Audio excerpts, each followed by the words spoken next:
Welcome, everyone, and thank you for joining us for our webinar, Solving the Beneficiary Puzzle, a game-changing solution for plan administrators. My name is Jack Hartwig, Marketing Manager here at the Berwin Group, and I'll be your moderator for today's session. We know that tracking down beneficiaries can be one of the most challenging and critical aspects of plan administration. Whether it's navigating outdated contact information, untangling complex family relationships, or locating heirs across the country, it's a time-consuming process that carries both fiduciary risk and administrative burden, and that's where BeneSearch comes in. So today we're excited to walk you through how BeneSearch helps solve this puzzle with precision and compassion.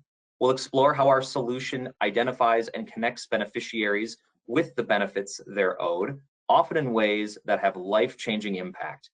Throughout this session, we'll share real-life impact stories, dive into key product capabilities, and discuss specific use cases to help you understand how BeneSearch can fit into your workflow. Joining us today, we have Mike Irie, Director of Operations here at the Berwin Group, and Lindsay Tate McDonald, Director of Project Revenue, and myself on there as well. So Lindsay, I will move things over to you. We're going to talk a little bit about scope and some real-life impact stories that we've seen in the recent past around our BeneSearch and beneficiary search processes. Perfect. Thanks, Jack, and thank you everyone for joining today. Sorry. So we find typically when we're working with our clients that there's two kind of main challenges when it comes to locating beneficiaries. One, either they're just missing information completely. So there was nothing in plan documents that designated a beneficiary. Maybe these were inherited plans where over the course of time that information was just lost. Sometimes clients are utilizing really outdated databases where they're manually typing information, or it's on paper document. It's just longer legible. It's very common. The other most common issue that we have with our clients today is they're unsure. There might be a named beneficiary, but they're unsure of where that person is living and have no contact information. So sometimes they're rather old documents that they're working with. It might have been 20 years or so since a participant completed one of those beneficiary forms, and they might have a name, but that's really all. Or they could have a name and an address, but that's been 20 plus years. They're no longer working there, or sorry, not working there, but living there, no other additional contact information. And so over the course of the years, we've had this common complaint from clients and challenge from clients, and we really wanted to listen and help them find a solution. And that's where we created BeneSearch. We're going to talk about a little bit later on how that kind of fits in with meeting DOL recommendations in there as well. But this is a service that's been growing rapidly over the years. We've probably been servicing about the last 3 or 4 years or so. And just within the last 2024, we've had over 20,000 clients submit for this service where we're able to provide this information back to them. Go ahead and go to the next slide. And so I wanted to talk about just two very specific recent kind of impact stories where, you know, we really love hearing from our clients how we are helping in ways besides just providing data back. We love hearing, you know, how does what we provide really make a difference in these participants and beneficiary lives of which we provide this information to. So the first story that I wanted to mention was one where just information didn't even exist. And so this was, we were working with an administrator on behalf of a corporate pension plan. They had received information that the participant had passed away. They did not have any beneficiary information on file whatsoever for this participant. They had submitted to the search, and this was actually a really challenging one because we actually found that there were no living relatives. So there was no spouses, there were no living first-degree relatives that we could find. We were able to dig pretty deep, and we were able to find one contact information. We weren't quite sure how they were related, but it was kind of our best bet. That administrator ended up reaching out to them, and it ended up being, they confirmed there was no any family members whatsoever. He didn't even have any children. He was actually a lifelong friend, had been friends for 20, 30 years. He was designated as the power of attorney, but the communication back to the client was there was no way we were going to find this person, right? That we were at a dead end. We didn't know what to do.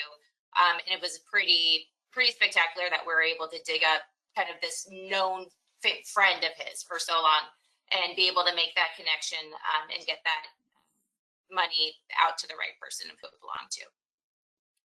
The next success story is one where it has not only an impact on a specific beneficiary, but we also learned that it impacted thousands of children as well. So it's a really good, heartfelt story. But we work with a large multi-employer pension plan. We currently provide death audit information. So through the death audit, we found that this participant was deceased. They did not have any beneficiary information on file. And this plan's slightly unique in which that they're always looking for a spouse, but it's not at the time when the participant has deceased. It's actually the time at which their annuity start date is from. Because they haven't identified, this was an older death. They were using another death audit provider before us. So it was an older death that they had identified. There was no beneficiary information on file. We were able to take that information and identify the spouse and which that annuity start date was. So not necessarily who was married to at the time of death. This woman's name was, her name is Mary. We're going to send out Mary Dameron. We're going to send out a link to you guys after this webinar if you guys want to listen to more about later. But she was unaware that she was even due a benefit. We contacted her, the employer plan contacted her. She was due $41,000. This woman was very special because she actually worked with a charitable program called Operation Christmas Child, in which she put together these shoe boxes of toys and she would deliver them out to children that were in dire need, right? So these were children that are affected by war and poverty. And so this money allowed her to continue on with this program, deliver toys to thousands and thousands of children. And so it's a really kind of, we're not taking credit for delivering all those toys to the children, but it's a great story to show that we're not only impacting one particular person, but we can impact the lives of many, many people along the way. We're going to kick it off to Mike Irene. He's going to talk to you more about the details around what goes into BeneSearch. Great. Thanks, Lindsay. And as Lindsay mentioned, my team is the one that reviews this, but we love to hear stories. And as Lindsay mentioned about the stories of just 2 representatives, that's 2 out of 20,000 that could have this benefit due to them. And my team really appreciates that and helps kind of make them strive to do even more and really help find the information that's needed. As a little bit about some of the challenges Lindsay mentioned: no information, outdated information, or maybe we have multiple different sources and they're not quite adding up. You don't know where to look. There's also a timing aspect. Could be older. We've done these for people going back into the 1980s or 90s when you're looking for data. People that passed away and you're looking for stuff from then. So timing aspect of it, the whole thing, we understand it's a challenge, and we've seen it all. As Lindsay mentioned, we did 20,000. We've been doing this for well over 5 years, closer to 10 years, really. So we have a team that's been doing tens of thousands of these and really understands the unique challenges that some of this can bring. Jack, next slide.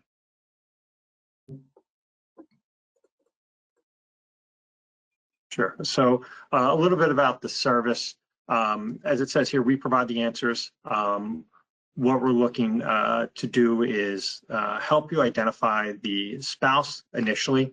That's our main goal. The reason for that is a lot of plans are written looking for the spouse. So our main focus is to try to provide some information about the spouse, whether they're married or divorced, what this person's name was, their date of birth, their location, and as many as we can find. We've had I know we've done at least 5 marriage and divorces for somebody, but we will look for all marriage and divorces, not the most recent or not just one. We'll look for all of them.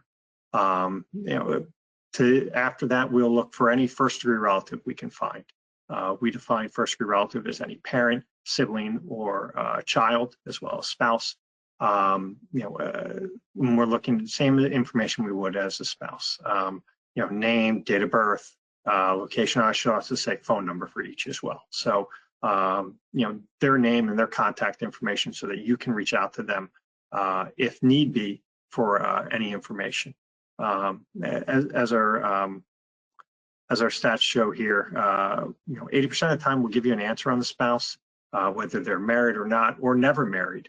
And then at least 95% of the time, we'll find at least one first-degree relative.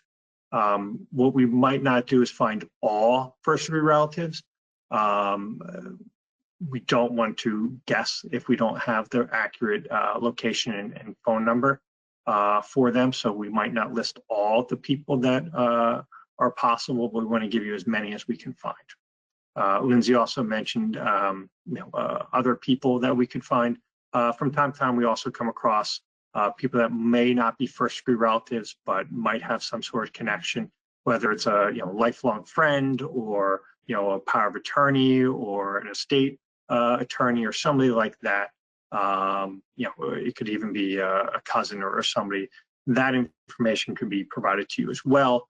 Might not be as impactful, but sometimes you never know. And in the example Lindsay shared, it was actually really impactful. So we'll try to provide as many of them up to, we can give up to 15 of those, relatives. As I mentioned, we have a team of experts been doing this for years, tens of thousands of them. Each person's reviewed. We have a reviewer and then a quality control check on that. So we really want to make sure that all the data that we can find, we can provide to you. It can be tricky, and it can get into the details on certainly family relationships and understanding, who's actually related to this person. So we do a really thorough job in making sure we understand the relationships. As we mentioned here, we have a proprietary database of obituaries and other sources that we've been using for years and constantly updating to make sure we have the most accurate information. And then in step 3, we won't just and I'll talk about it on the next slide. We won't just pull back the obituary, but we'll look for marriage and divorce records to the extent we can find it, death records, any other source we can use. We try to find as many sources as necessary to ensure that we have the proper and updated information sent over to you. Jack, you can go to the next slide. A little bit about the reporting. We actually provide the report in 2 formats. Here we're showing you the PDF version. It's typically a 2-page document. We also have an Excel version. The PDF version is all the information that we have. We want to be transparent, so any information we can find, we're sending it to you. We will give you a full summary on the person you provided to us. Most people are deceased, but we want to make sure that we can confirm their name, their address, their social, date of birth, any locations they might have, as well as their date of death. If they aren't a known, somebody that's known deceased, we will also provide that back to you. And then how we found out their death, whether it's in the death record of state or DMF hit, and in in an obituary as well. So you get the full obituary, you get the full URL link to that obituary, the sources where we found the death as well. And if you go back to the bottom left of this, you'll see all the relatives here, their relationship, their name, their address, their phone number, their date of birth, and age as well. And then in the upper right, you'll see marriage and divorce record. Who is married or divorced, the date, the state that we found it. If we have the filing number as well, we'll provide that to you.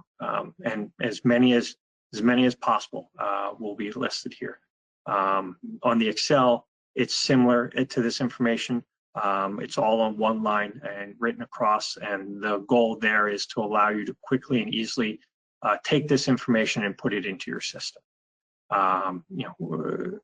PDF version, if you had to kind of take that and recreate that, would be time consuming. The Excel version is supposed to be similar information, just in a different format, to allow you to easily put it into your database or system to action off of that. We're trying to be as complete and as thorough as possible.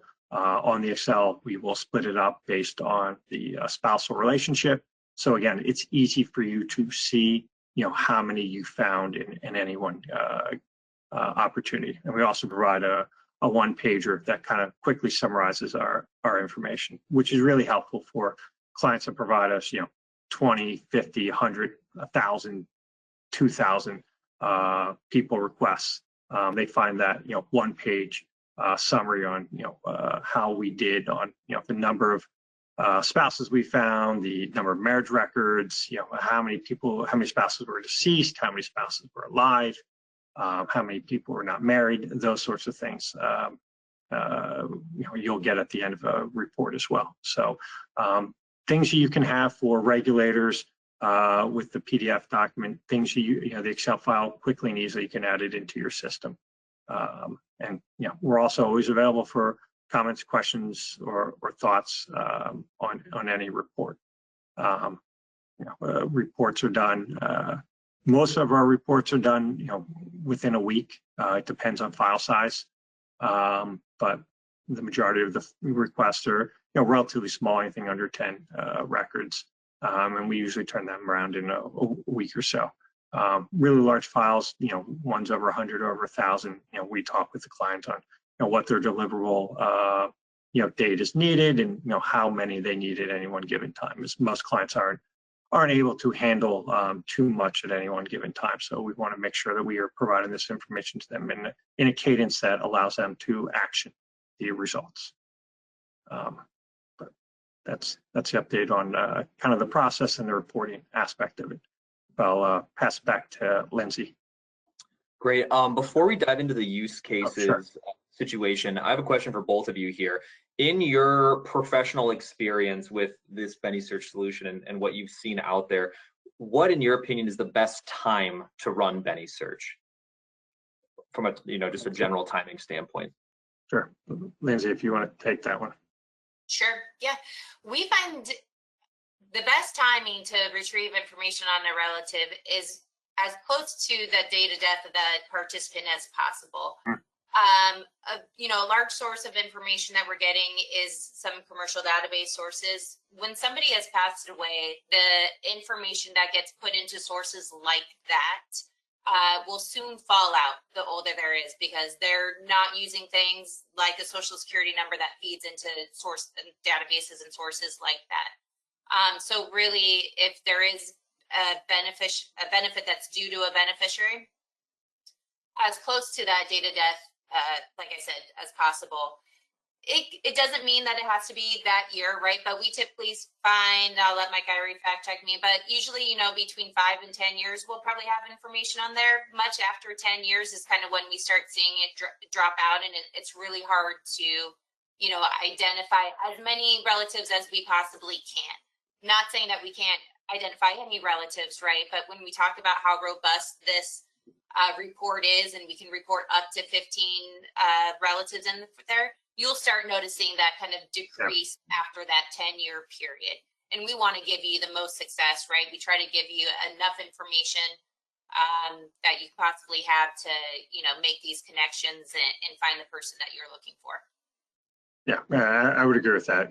After 10 years data, in that 5-10 year range, data can sometimes, start falling off, and you start missing some connection you might not have missed originally. And plus, the sooner we can get this turned around to, the sooner you can get the benefit out to the person that needs it, right?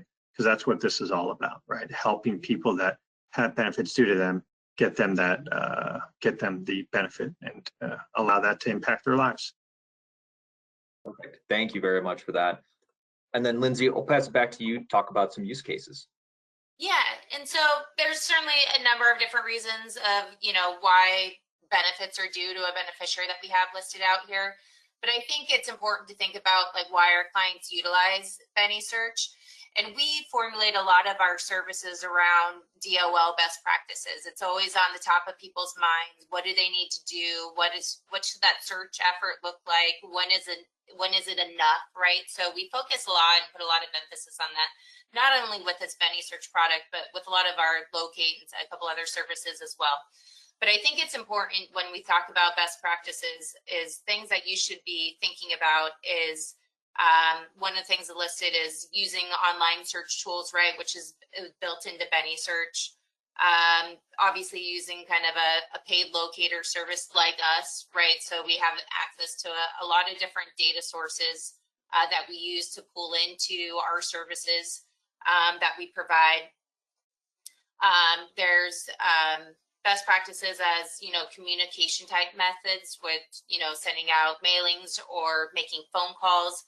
That's why we kind of provide that information in these BeneSearch reports. We're trying to give you everything that you need to make direct contact with these possible beneficiaries as you can. Making sure that you have, a death audit process. We not only have that as a standalone product, but we look for and confirm, as Mike already said, death information through the BeneSearch, not only for the participant, but we're able to pull in some death information for the spouse as well. And then there's other things that are not technically built in right into BeneSearch, but other things to think about as far as like sending certified mail or mailings in general, which you could always, with the information that we're providing you through the BeneSearch, you can certainly turn around and send out that kind of sort of communication if needed. But what we're really trying to do is we're trying to streamline a process for our clients. I had mentioned kind of in the beginning before, there's two common problems or challenges, shall I say, in a better term, when we have talked to clients that are looking for beneficiaries is not having any information at all and having outdated information. And that's really what we're trying to solve with BeneSearch. We're trying to make it easy for you when you see yourself fall into those two categories, giving you a really great service that is going to give you all the answers that kind of really guide you into the next steps and making communication with the right people, which is obviously a challenge in the industry. Perfect. Thanks for that, Lindsay. Couple of questions here for the group. I know we're down to about 6 minutes left, so we'll just pick a few. Mike, you talk about your team and the validation efforts that go into this process to provide those robust reports. We like to say our results are validated, and a lot, what can happen is I guess in your opinion, what's the difference between, a potential match and that validated match? What really makes you feel confident that that is a confirmed match and you're confident in that result? Sure. So great question. For BeneSearch, if we only have one source of information for somebody's, name and address and phone number, we will say that's possible. When we have two sources, we'll have that confirmed. It's maybe more of a, take a more cautious approach to that, but if we have one source, we'll certainly provide it to you, but having that second source that can validate that information, we'll call that we call it possible or just confirmed information for the relatives. Fantastic. Great. Lindsay, this one coming to you. I know we have quite a few of our clients on this call. For individuals that are currently using our portal, is there a simple way to order BeneSearch that is at a different process? What does that really look like if someone's looking to add that BeneSearch process into their workflow? Yeah, so there's two different options. And so one, you can order it as a standalone product. It's a drop-down option from the portal. There's also a great option where when we talk about locating missing participants and also identifying beneficiaries, we try to roll that up into kind of one easy way into order. So with our locate services, one in particular called CertiSearch, we make outreach to participants. It has a death audit right up on the front of it. And so right away, we're able to understand who's deceased on your population and may be owed a benefit. And so you have the option right from if you're doing outreach for participants in general, you find out that they're deceased, you can actually have an option that sends all those deceased participants straight to a BeneSearch. We find that it's a more effective way than sending letters to known deceased participants in hopes that you return or get a response. A common challenge too, and if you do reach out to beneficiaries yourselves directly, sometimes those beneficiaries or those potential beneficiaries are unaware that a benefit may be due to them, right? They might not recognize the company name or just unaware that there is a possible benefit. And so through BeneSearch, you're really contacting those direct people and sending very specific outreach communication. Then through like a general locate mailing where they might be unaware, they don't respond. The chance of reaching somebody at a deceased participant's last known address is challenging too. They may not live there. So we find that people do respond to those letters when somebody's deceased. They're not usually the intended folks that they're trying to find. A lot of times our clients are specific and then trying to find a spouse. A lot of those responses we get from letters like that could be from a friend, a neighbor, an ex-spouse, an ex-fiance, kind of all across the board, right? It has a pretty low response rate. And so BeneSearch is you're getting that targeted information. We're giving exactly the people that you should reach out. You can let them know exactly what's going on and have a custom message to them. So just a much more effective way that if you do have known deceased participants, the goal is to identify a beneficiary and get a benefit paid. That BeneSearch is really, it's streamlining the process and getting contact in the people that you need right away. Fantastic. Thank you And for that. if I can just piggyback off that, we did an analysis for a client who for years would send us a similar population to mail out letters, and we noticed that a decent percent of that were deceased, and our response rate for that was somewhere in that 10 to 15% range, and that was pretty consistent for years. And we talked about BeneSearch, and they decided to do BeneSearch and then mail letters to the people that we found, and I think the response rate was somewhere in the 70 to 75% range. So a significant increase because they targeted the right people with the right letters and the right message, and they were able to get benefits. And there were also a number of people that they realized, well, we don't have to keep sending letters because they don't have a surviving spouse. They don't have anyone that was still surviving. So I think a pretty significant savings over time once they kind of went that route. So another benefit to BeneSearch. Fantastic. Well, great. That takes us right up here to the end of our time together today. Big thank you to Lindsay and Mike for joining us and sharing about BeneSearch here. Keep an eye out for an email with a link to the recording here. We will also include the link to Mary's story, so you can see really the ripple effect that just finding one beneficiary can make on a global scale. Really cool story there. But thank you all so much for joining us today. If there's any questions, you can drop them into our post-webinar survey.